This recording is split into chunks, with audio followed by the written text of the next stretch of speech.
Hello and good evening from Germany. This is Jonathan Quell Higgins from Hamburg. It is 9 o'clock in the evening, and I'm here live trying to give you a little bit of relaxing watch talk while the two camps in the watch world are having a lot of drama. I was never really interested in this kind of drama, and I will not comment on that. However, I appreciate that four people already tuned in. If you subtract Mrs. Higgins, it's three, but maybe we're getting a little bit more people as long as the show goes. So in the chats, we have here Goldfinger 0808, and he correctly identified the Petermann Beda watch in the title. I will show it in a minute because I have a story to tell that excited me a little bit on the preparation of the show. Whole Milk is here. Hello, Whole Milk. Good to see you. Thank you very much for being in the comments and helping me out and correcting when necessary in the last couple of days when I was on Watch Nicholas. M2 Carlino is here. I tuned in as everyone is talking drama and I'm not interested, so you're here on the right place, and I appreciate you tuning in.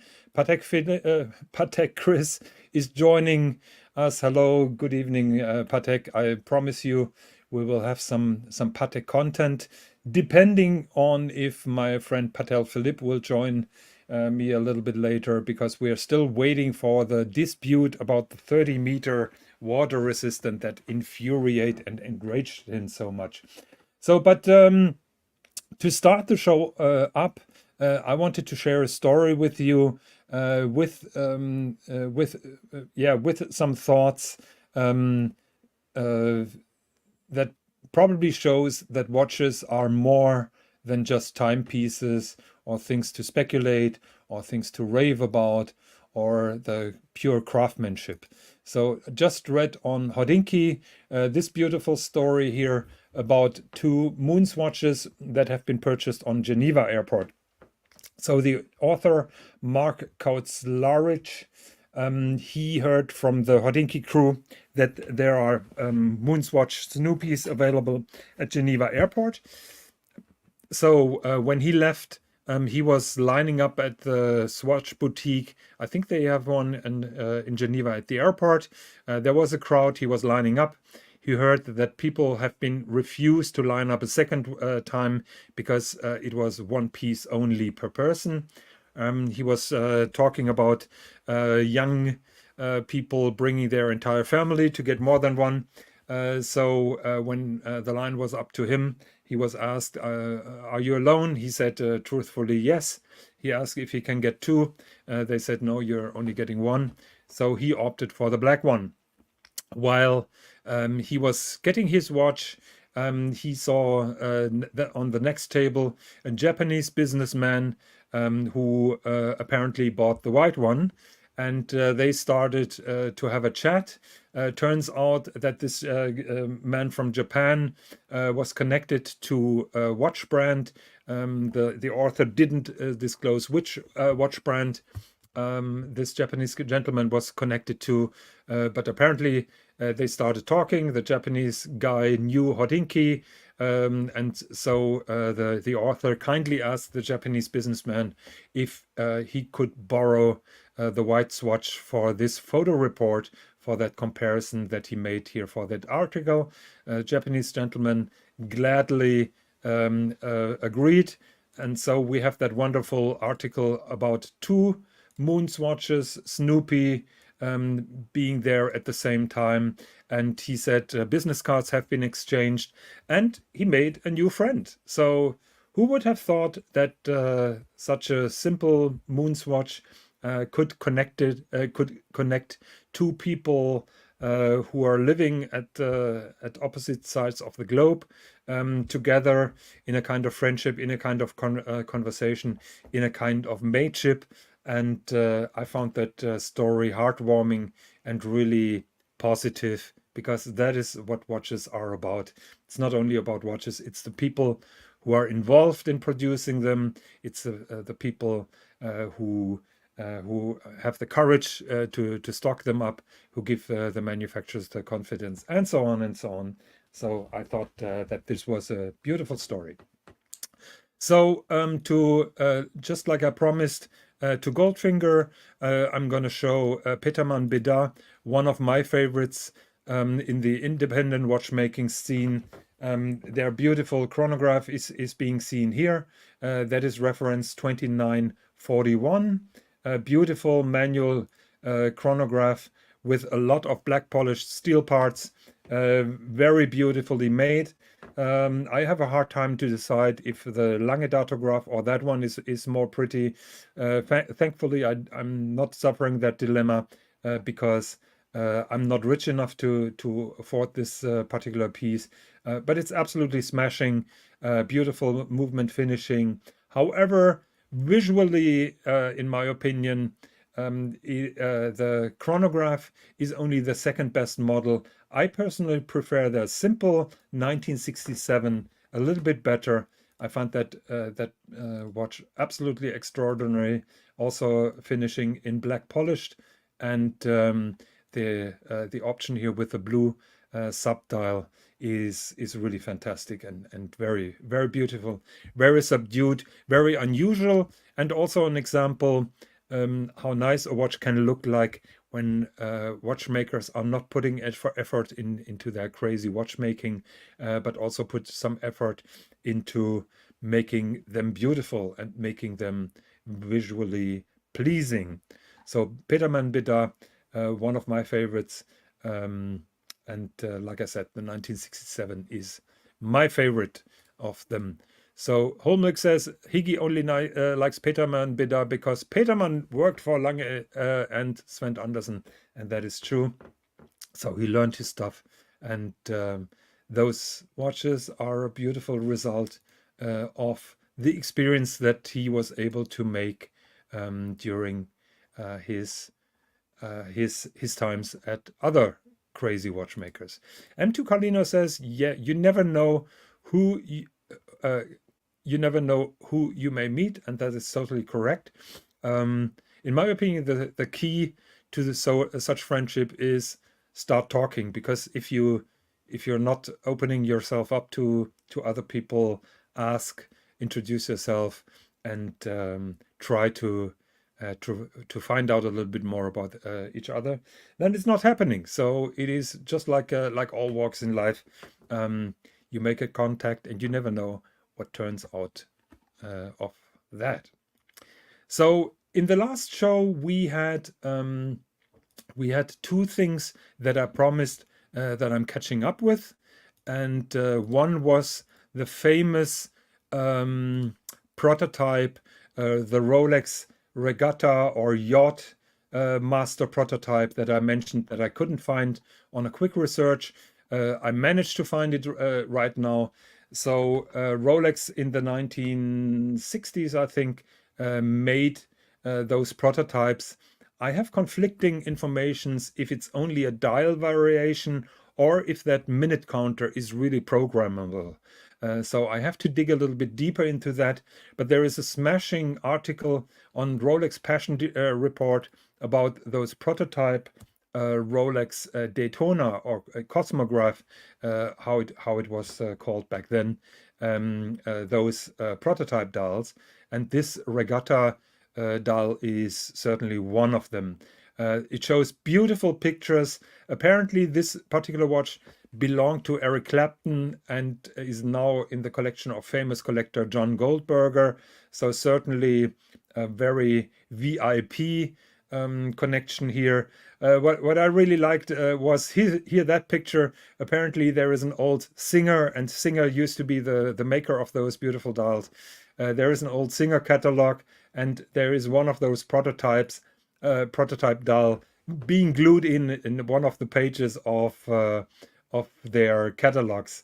I found that absolutely hilarious, because this dial is probably millions worth. So very good catch, very nice thing. But the articles that are around those particular watches are really interesting. You can see the hello, Paul Francis. Guten Abend. Guten Abend back to you. So you can clearly see here Paul Newman fonts in the subdials, and you can see that that navy oriented 5-minute segment. I can't really tell you what the function is, but I will try to find out. But I think it's visually something very interesting. They are showing, by the way, here those Cosmograph prototype dials without a minitree, which are really interesting. Yeah, you can see one watch here carrying this particular dial. So Singer made those dials in small numbers very often as prototypes. What you see here is another prototype dial, which is absolutely smashing, and you can see the watch that belonged to it. So here we have a more conventional counter. I talked about it the last time, the regatta function that gives you a countdown of 10 or 15 minutes. As I found out, it's not always 10 minutes, sometimes it's 15 minutes, and that gives you that countdown. So at the first signal you start it, and then you see the countdown until the race really starts. I think an absolutely smashing dial, and I'm pretty sure a super rare, super expensive watch to own.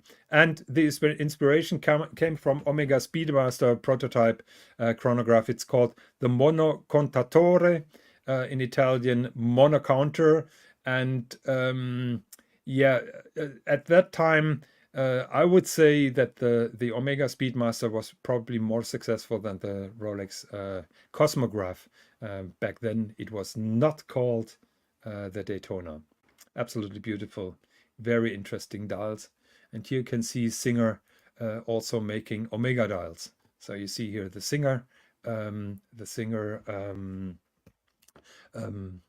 dial making company, and that is one of their collection books. So this is usually how the dials have been proposed then to the manufacturers, and then the manufacturers made their decision, made their choice, which dials they wanted. An iconic Submariner dial here in blue, which is smashing. We all know here, or no, it's apparently it's also a Singer one second here. So that is Paul Newman, yes. And here is a Submariner prototype dial called Piano because of that that bright mini tree. So very interesting article. I linked it in the comments if you want to see some very cool dials, including my favorite here, the Rolex Submariner with a 369 dial. Those are 5513. My love goes out to the previous one, which is 6538. I'm talking too much. 6542. 6542 is the bigger. No, that is the GMT. 6538, I think, is the Submariner. No crown guard with a big crown. Okay, so I have a tangent here. So we have here Watches Ali Swiss, who is asking about Nomos. Not sure about Nomos. I haven't talked about Nomos yet, but I owe you also another update about those fancy readouts of watches. I would like to remind you what started all this. We were discussing last time the Cartier with the reverse running movement. I'm going to pull that up, and I was showing you some other watches. I found more. So here we go. That was the Cartier Santos Dumont Rewind. So if you look closely, you can see the 1 is on the left side of the dial. Let me pull the dial a little bit better up. So here you can see the 1 on the left side. So this watch is running backwards, and I was bringing up the philosophical question if that is a good thing, because you have to engage with your watch. You have to learn something. Your watch gives you a different experience than all the others if you have a collection. So I think it's an interesting thing. So one watch that I was mentioning but didn't bring up is the Breitling Cosmonaut, and I'm trying to bring that up here. Also very interesting watch, very old tradition with a 24-hour dial. So what you see here is not 10 past 10, but it's 10 past 8 in the evening. We Europeans are used to have the time format in a 24-hour time. We are not differentiating so much AM PM. We get used to call 8 o'clock PM 2000, for example. But it's still a challenge to read those dials on the fly. But I'm pretty sure if you own those watches, you will get used to them. So yeah, I covered now a couple of catch-ups that we discussed on the previous show, and I will try to show you my favorites now of Watches and Wonders.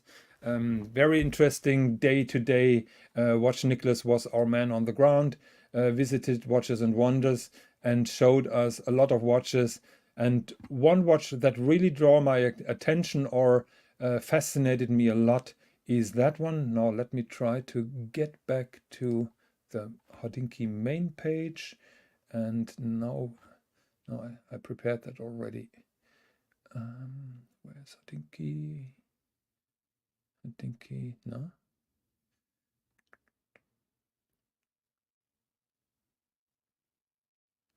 Okay, never mind. So okay, I'm going to Hodinkee, and I'm trying to find the Piaget Altiplano Concept Tourbillon, which I find really cool. So I would like to take you to the history of this particular watch, and why I find that fascinating. So here you see the Altiplano Tourbillon. So the story is, a couple of years ago, Piaget introduced a normal two-hander watch, and that won the title of the thinnest watch ever been done. The watch was 2 millimeters thin. Then Bulgari came around and beat them with the Octo Finissimo Ultra, which was 1.8 millimeters thick. Then the next year, Richard Mille came with that credit card shaped watch that beat Bulgari with 0.5 millimeter, so 0.75 millimeters, gained the title of the slimmest watch out there on the market, which then brought up Bulgari this year, bringing out an even flatter watch. And I'm trying to find that for you. 1 second, let me try to find Bulgari.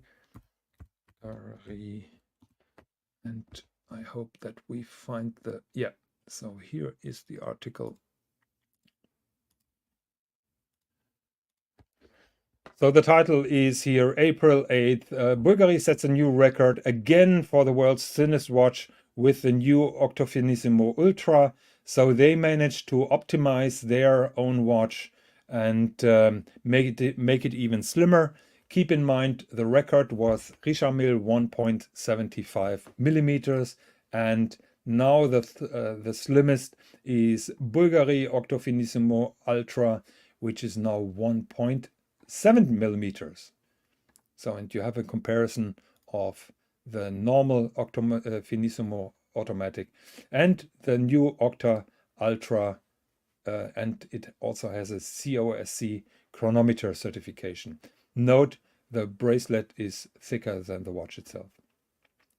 So those are made in very small numbers, 20 pieces, 529,000 US dollars. At the moment, the slimmest watch out there on the market.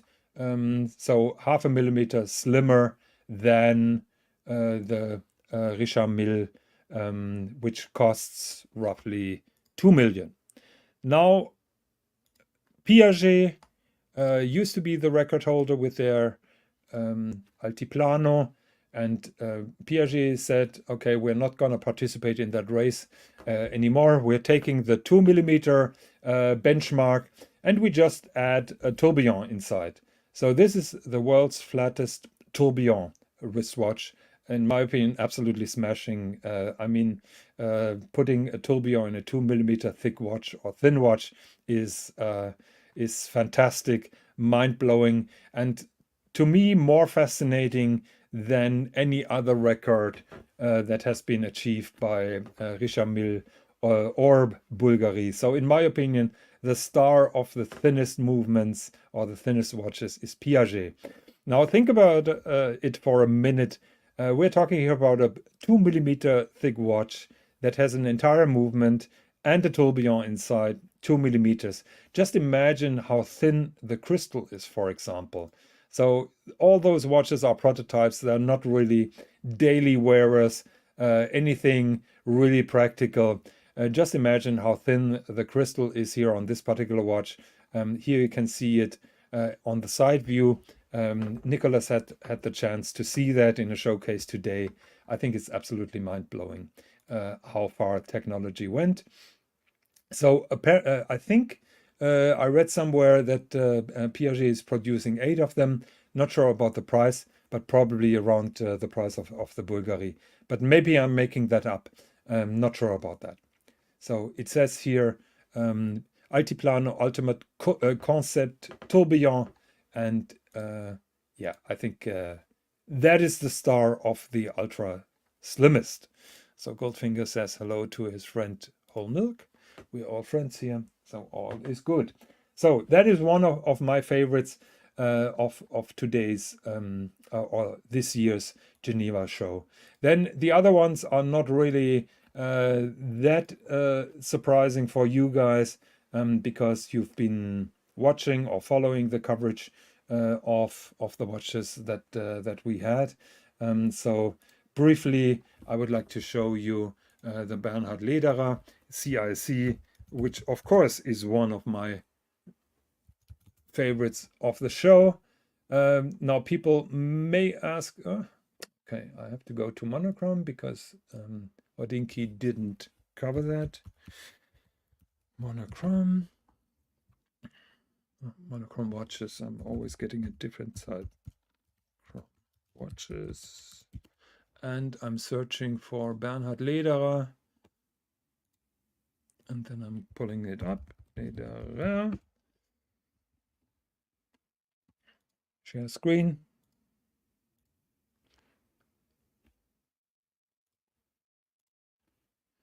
Share screen. So we here have now the updated CIC.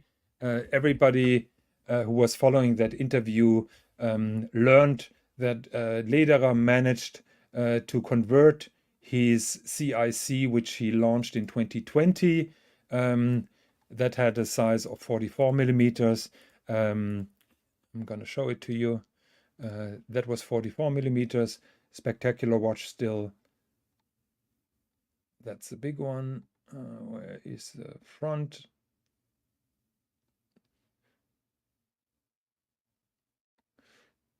I think on that article, he was still experimenting with the design. Very interesting. Haven't seen that article, I must say. So the 45 had 2 hands. That was the final product. Okay, let me try it again. Later. We're getting there. We're getting there. No panic. Okay. That is the 45 millimeters available in 2 different dial colors with the 2 seconds hand. One is running clockwise, the other one counterclockwise. 44 millimeters, like I said, and Lederer managed to bring the same movement now into a more wearable size of 39 millimeters. Listening to some criticism of his clients, same price like the 45, but definitely better wearable than the other one. Still gorgeous movement. I had that discussion with him. So anything other than the escapement wheels, he was able to slim down but keep that beautiful case. And I hope Mr. Lederer will join us at a later point of time. So that certainly was one of my favorites. Now we have a question here by Whole Milk. My thoughts about the Singer diving chronograph. And that is a smashing piece. I forgot where I've seen that. I think also on Monochrome. That is an outrageous piece. I totally loved it. One second, let me check it. Singer.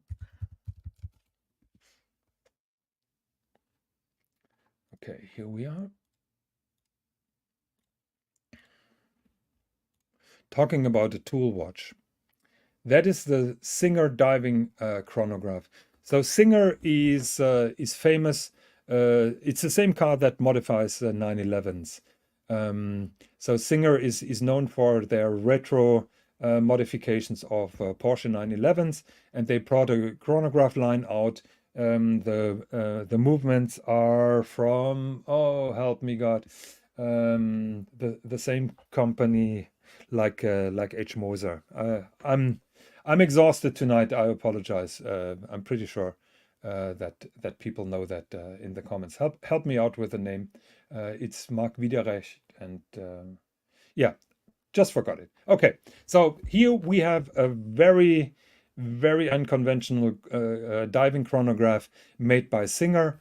It has that protected pusher to start and stop the chronograph, which has that emergency lever, I would say here, at 2. Agenor, yeah, that's the company of the movement. So the push button here is protected in order not to screw up your timing while you're diving. So you can't touch a coral or something and accidentally stop it. Now, reading time is not really easy with that. Those are the hours. So you can see a sideway. I forgot the term. There is a special term, so you can. It is attacked. Breguet called it montre attacked. So you read the hours here sideways, while you have a minute hand. I think the minute hand. Where's the minute hand? Let me. I think the minute hand is the black one, and the minute hand of the chronograph is the red one. So I think that that thing is working. So what is charming, you may ask, is here fly, chill, and dive. So when you started that countdown process, so you start your dive, it shows when it's when you're in diving mode, and then when this subdial changes, as far as I know, that hand doesn't change, as far as I know. When this subdial is then covered by that hand and it says chill, you shouldn't dive in that period. And when this subdial is then covered by the hand and says fly, then you're allowed to fly, not before. So it protects the divers from getting oversaturated with carbon monoxide, if I know that correctly. I have a diving license, but it's a long time ago that I actively practice it. So you can time your dive, and it also shows you if you have to chill, so if you shouldn't dive again, or if you still have to wait before you enter a plane. Now, technically, very interesting watch with the rotating bezel, fulfilling all standards. Titanium. The only negative thing is the price, 85,000 euros. I think that crystal is also smashing. Have a look here at the crystal so that you can see the sidereal our display, which I'm gonna show you again in a second. Here we are. So this is where you're reading the time. Very interesting, very unconventional timepiece. What is not to love about it? Let's see if they have a movement shot, but I don't think that they show the movement on this particular. Ah, here we have. So here is the movement. Like I said, Agenor. The specialty of the Agenor Agengraph is that it's an automatic movement, but you can't see a rotor because the rotor is being done at the dial side, not at the caseback side. So smashing piece, 85,000. Aunt G is asking, worth the money? I'm not sure. It depends on what you want. I think it's a super expensive dive watch. It's a super interesting conversation piece, certainly. If you really need that, it's questionable. But we're talking here about watches that are not conventional, and many solutions are made because they are complex, because they are cool, and because they are unusual. So I have a soft spot for this particular watch, for all the details that it shows. Is it wearable? I think it's 49 millimeters, almost 20 millimeters thick. Certainly not a watch to be worn under the suit. 85,000 Swiss francs price. Limited quantity of 25 pieces in 2024. I think it's a super cool watch. And I said it, I think I said it a couple of days ago. The clients who are interested in those watches are bored. They are spoiled. They know everything. You can't get them excited with a different dial variation of the deep sea or anything like that. And those people who are really bored, who are really spoiled, who are looking for something really cool, extraordinary, they are going to that. If you're a watch enthusiast, I think you will probably get more pleasure out of that than wearing a Richelieu. But maybe that point may be controversial. Holmlick doesn't like the Sideral the side reading of the time. He's complaining that his mad, Max Büsser and Friends watch is difficult to read. Yes, but keep in mind, I'm now defending a unique concept which doesn't make sense. Just imagine the confusion if you have now an hour hand here on that dial, which is already confusing. So I think it makes sense that they did it that way, and probably they chose this display of time because it's not normal, it's unusual, and it's difficult to make, and it's difficult to think out. Those designers are really creative, crazy guys, and they have my respect. Okay, so Aunt G is asking, Higgy, wondering your thoughts on the new manual wind Grand Seiko height beat. Very interesting question. Let's pull that up.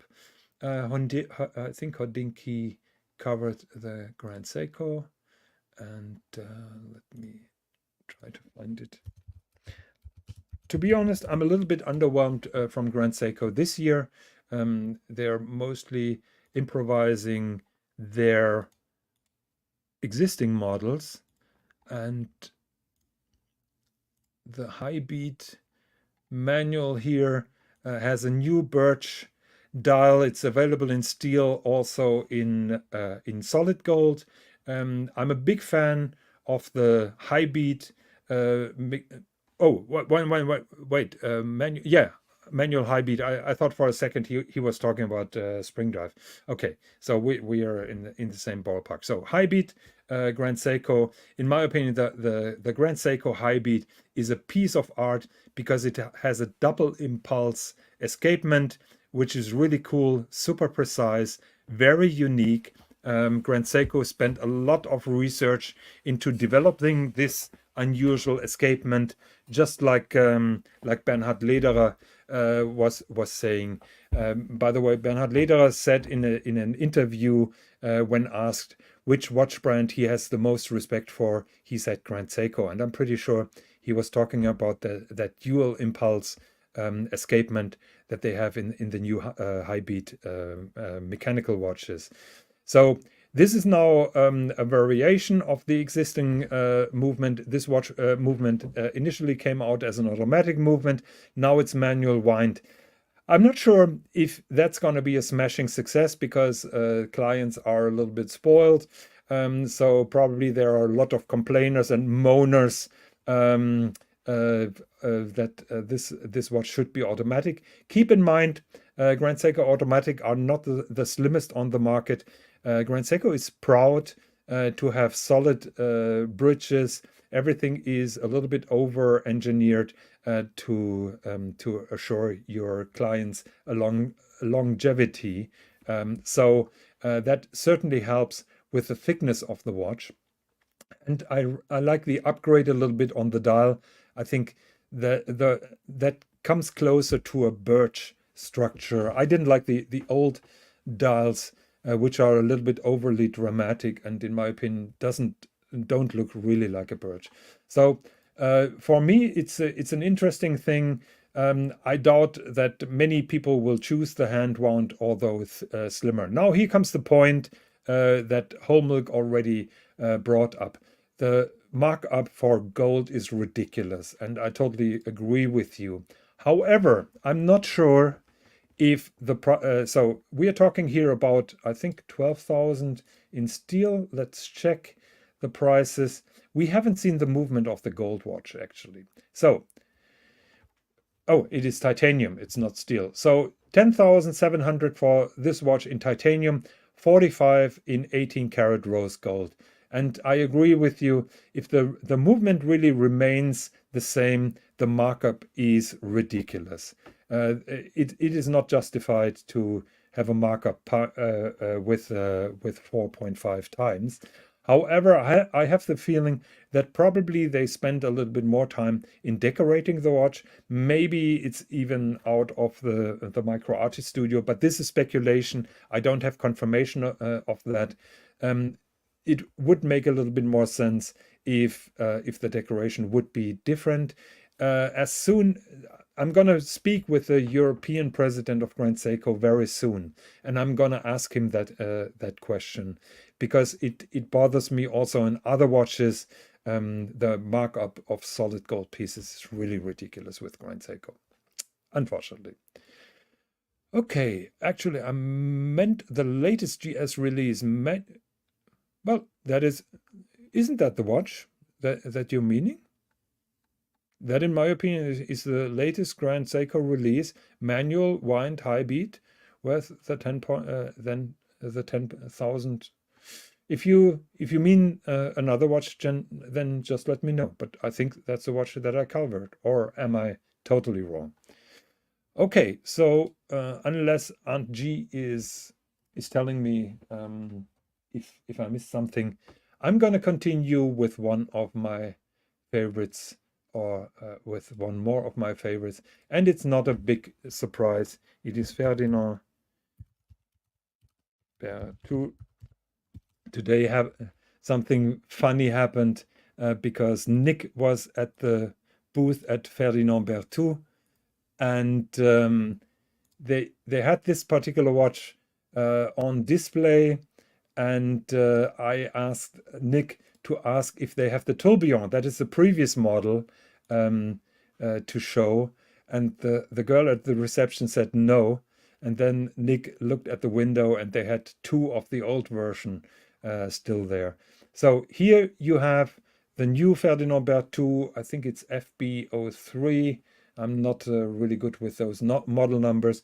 In my opinion, that is the fusée and chain with the remontoir, and I can remember that.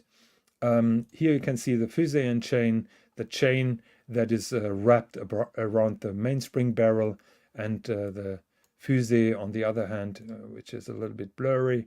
Here you can see the fusée. Again, this is not to connect to those two wheels, because the wheel on the left is a cone, and so it levels out the difference in torque of the mainspring. Now, what is special about this is here it has the remontoir here on the bottom. That is a 1 second remontoir. You see that little spring at the bottom.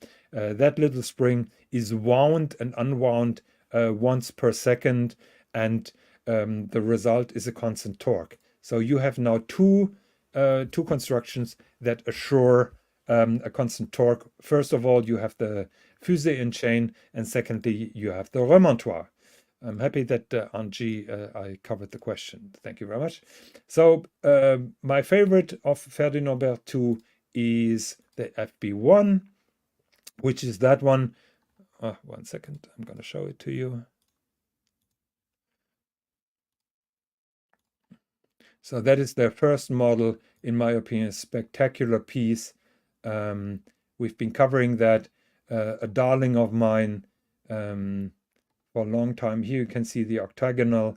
The star of the show is not the dial. The star of the show is the movement that you see here, with the exposed fusee and chain, but then in addition a tourbillon. Absolutely smashing watch.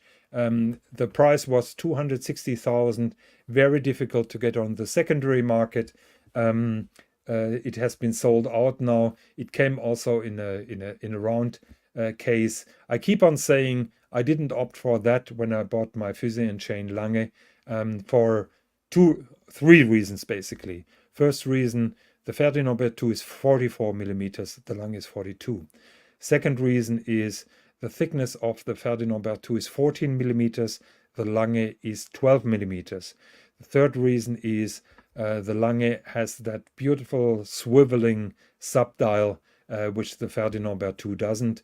Admittedly, in my opinion, the finishing of the Ferdinand Berthoud is even nicer. But it would have been also more expensive to me. And thirdly, Ferdinand Berthoud, as far as I know, is not available in platinum. Okay, so we covered now Bernhard Lederer, Ferdinand Berthoud, Piaget Ultra Slim, and another favorite of mine is, and I showed you that already, is the H. Moser Streamliner. And I'm going to show it to you in a second. Yeah, here we are. So that is a Streamliner skeleton, I would say open work, with the automatic tourbillon, for a smashing price compared to this this watch. Oh, now comes an interesting question. Let me finish the H. Moser Streamliner tourbillon automatic. Beautiful watch. I think they hit the ball out of the park. Or how do you say? Okay, now here comes an interesting question. Would you go Ferdinand Berthoud or the new GS Kodo? Interesting question, very easy reply. If you're talking about the Ferdinand Berthoud, the first one, I would go Ferdinand Berthoud. I would have a hard time with a GS Kodo, and I'm going to show it to you, the GS Kodo. Let me try to find it. Let's look for the Kodo.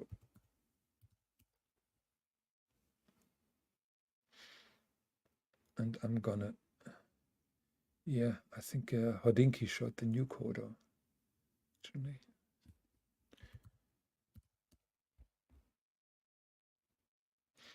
Yeah, that's the one with the brighter dial. Okay, let's present. So the updated Kodo is that one here now, with a brighter tone. The previous Kodo had a very dark finishing on the bridges and everything. This one is now a little bit brighter. The leather strap is an old samurai technique, so it is a protective kind of leather, an armory leather that the samurai used. So what is so special about the Kodo? The Kodo is a tourbillon, but not only a tourbillon, it also has a remontoir. If I know from the top of my head, the remontoir is 8 seconds. So it's an 8-second remontoir. So that subspring is wound every 8 seconds and then releases the power. I'm trying to find you a nice picture, but it's very difficult to see from that perspective. Now, what is special about the Kodo? The remontoir is built into the tourbillon cage. That has never been done before. So the tourbillon cage is divided in two parts. One part is the remontoir and one is the tourbillon. And it's nice to see the ticking of the escapement, and then the ticking of the remontoir. The ticking of the escapement, I think it's 3 beats per second, and the remontoir is then every 6 seconds, which gives a very interesting rhythm. This has been also produced by the Micro Artist Studio and is a very cool watch. But I wouldn't hesitate in opting for the Ferdinand Berthoud. I think this is more traditional watchmaking. This is more high tech, a little bit sterile, and I like the finishing and the design of Ferdinand Berthoud a little bit better. Okay, now comes my last favorite, or one of my favorites. No big surprise for you who have been following it. It's the 5396. Nick showed it today at the booth in Geneva. Okay, let's try to find it on monochrome. 5396. Yeah, and I'm gonna defend a little bit Patek Philippe. What is going on here? Why can't I find it with the search function? Now I have to go Watches and Wonders and then try to find it that way.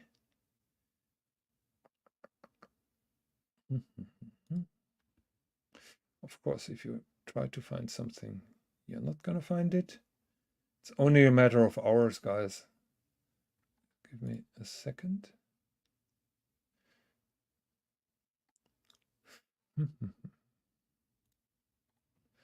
Okay, let's try Hodinkee again. Where's Patek Philippe when I need him? Okay, Hodinkee main page. And let's try to find Patek in the news business. So I think I've seen it somewhere on a wrist. Maybe not. Maybe I'm mistaken. Okay, let's go to the main page of Patek Philippe and let's try to find it here. Okay, collection new models 2024, and I'm gonna push present, and here we go. So here, that is my favorite of the Patek Philippe collection, the annual calendar, moon phase, annual calendar, triple calendar with the blue baguette dials. Yeah, that's absolutely gorgeous. I must say, having seen them in the flesh or through Watch Nicholas' camera, I must say that I was excited to see the Pateks in the flesh. Some of the blue tones have been nicer than on all press pictures that we've seen. So it's going to be interesting when they hit the stores. Okay, so that is what I have prepared from Watches and Wonders. I think during Watch Nicholas's presentation, the question came up: if you have 200,000 budget, what would you get? I replied to that question, and I think the question will be the same even after giving some thoughts. So the question was 200,000. You have your existing collection. So what would you buy for 200,000? My reply was the Recep Chronomètre Contemporain. Not a big surprise, although it's a little bit cheating because everybody knows that nobody gets one. And so 1 second, Recep. Okay, let's try to find the Chronomètre Contemporain in platinum, the second one, which has the double mainspring. Here we are. So double mainspring here. That would be my choice. So 120 gone already. Then was the question, the second one, and I said Simon Brett. I really like the Simon Brett, but I think I'm going to cheat a little bit and try to get a datograph first generation in platinum on on the secondary market as a used one. So those will be my 200,000. If you have other ideas, let me know in the comments. I'm posting the link just in case somebody wants to hop on. I see that the viewer number is really low tonight. We have 9 viewers, so not sure what is going on other channels. But that is my presentation for tonight. My favorites of Geneva's Watches and Wonders, and my $200,000 or euros question, my favorites. So if you have other ideas, if you have other input, please let me know in the comments. You're welcome also doing that on the next show, which will be very soon, maybe tomorrow, maybe in 2 days. I'm really exhausted after covering those Watches and Wonders for hours, and I need a little rest. However, I'm trying to keep the momentum up. I'm trying to keep you entertained with watch content that is a little bit other than Rolex and Man on the Viking Moon. I hope that you enjoyed it. Please like, please subscribe, and hopefully see you all very soon. Thank you very much, and you have a good night.